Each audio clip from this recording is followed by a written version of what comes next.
So we live in 37208 here in Nashville, Tennessee. It's the economically poorest zip code in the entire city. We had a spike in 2015 in murders.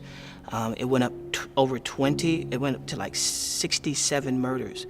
This is about crime that shows up because of scarcity and lack.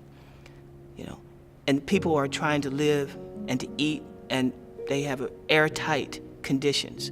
So it may be over a corner to sell drugs, potentially, because they're not going to get a job. No one will hire them. They can't make $7 and live.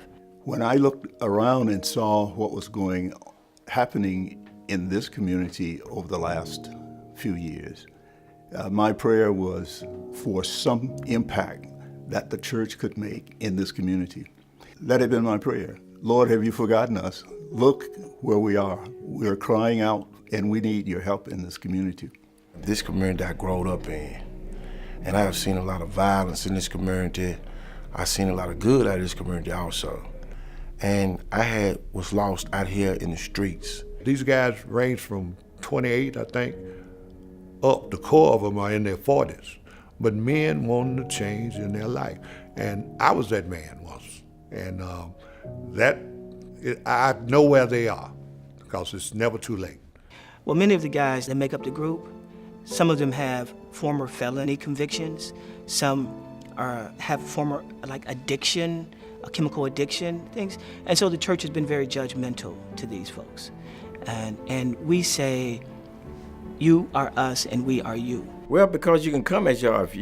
There's some people that, may have alcohol problems. There's some people may have drug problems. There's some people may have, just being lonely. There's some people that really don't know how to reach out to someone. And they come here to hear the word. They come here to get, fellowship. And they come here to get love. And they come here to encourage one another. And that's what we do.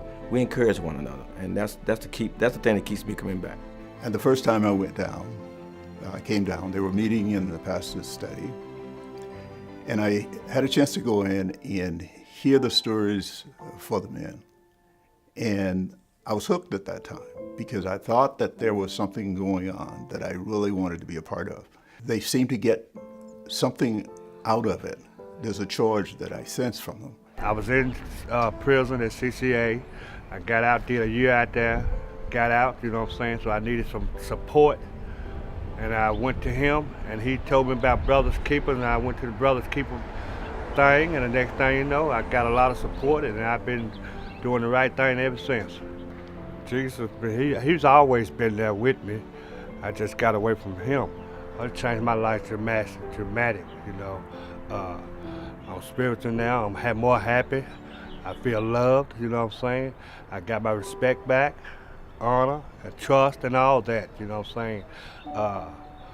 year ago, I didn't have none of that, Hope was gone, all that.